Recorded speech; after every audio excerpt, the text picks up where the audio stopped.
What's going on, everybody? Hey, we've gone over clutch replacements. We've gone over how to replace the clutch springs. We've gone over the flywheels and the starters on these two strokes. But let's dig into what's going on, or what's past the clutch drum. If you take your clutch drum and you can spin it and the bearing feels rough or is noisy when the engine's running, you can easily replace this bearing. All you need is a pair of snap ring pliers, and we're going to go down in here and we're going to retrieve the snap ring. Just go ahead and pull that out of there. Now we can drive the clutch drum towards the camera this way. Now y'all don't make fun of my setup. I engineered this to work and it works flawlessly. All it is a large C-clamp mounted in a vise with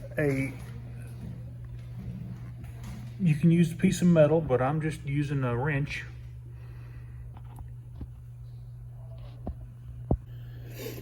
Now, as I crank down on the handle of the C-clamp, you'll see that the drum is being pushed out.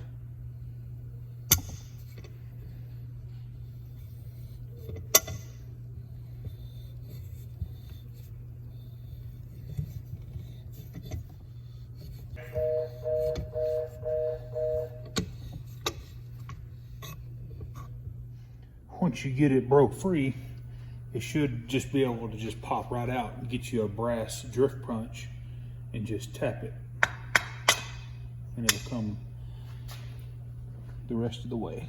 Once we get the drum out of the way, you see that we have another snap ring holding the bearings in, so we're going to have to take that snap ring out. Royal pain, there we go. They sit down pretty deep in that groove. Set your C-clamp back up into your vise. We're going to use this tool again. A little short 3/8 extension fits the bearing perfectly. So go ahead and get it down in there.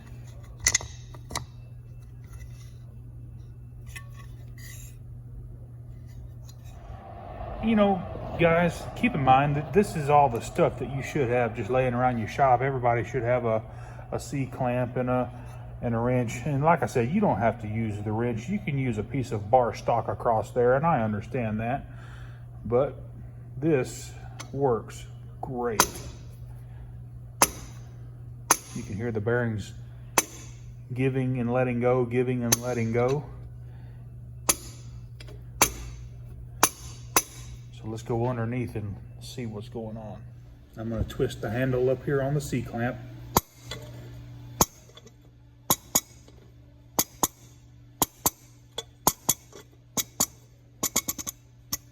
And as you can tell, it pushes those bearings out with 100% ease.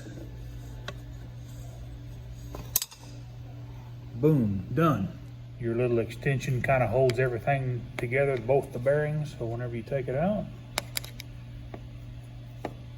you should be free to go.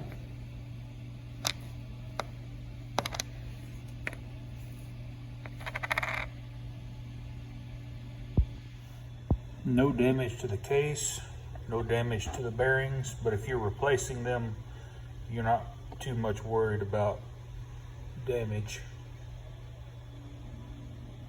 Alrighty, so to put the bearings back in, I always like to pack them, and you're going to put ball to ball.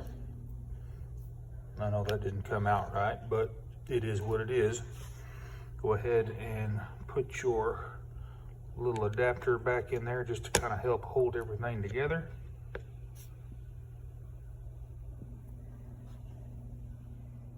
And then we're going to just start the bearing.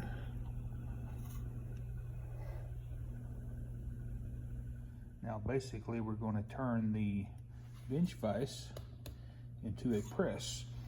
So basically we're going to set this in the jaws and we're going to press these bearings in.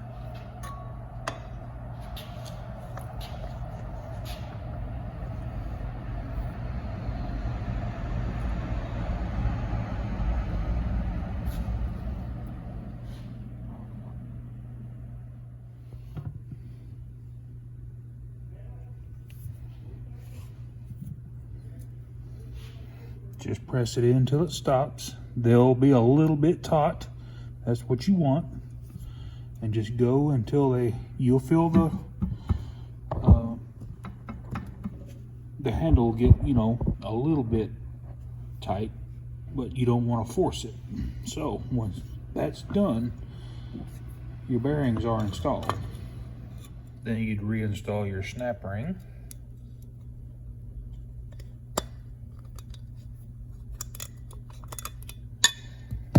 Making sure it's in the groove.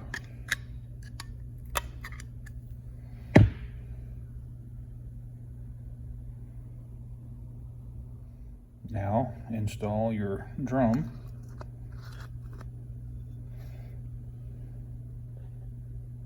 Now using a large socket, I wouldn't put it this way because you're going to be pushing on the outside edge of the drum. You want to be kind of pushing towards the middle. So put your socket in there. I think this is a 1/2 inch drive socket. Just put it in the middle there. And using your vise again, we're going to push slightly.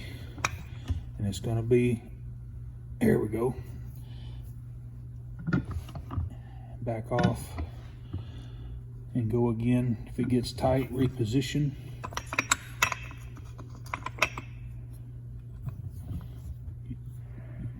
You just want to be sure it's being pushed in there straight.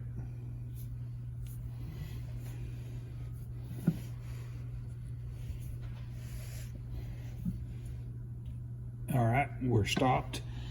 It's in there all the way. And lastly, we'll install the snap ring that holds the drum in place. And guys, that is it. She's installed. We've got your new parts if you were to replace the drum. This is just this is actually a new part, and I was just using this for a demonstration. But a lot of times these new parts are harder to get apart than parts that have a couple 100 hours. So this is a better demonstration on how to do this than it would be some parts that have a little bit of wear. Alrighty guys, we got the bearings replaced in the clutch cover housing and it's good to go. Hey, this is one way to do it out of 1,000 different ways, and I like doing it this way. It works great. But anyway guys, hey, if this content helped you out, please hit that subscribe button and smash that bell to get all my new videos. We'll catch you on the next one. Have a great day.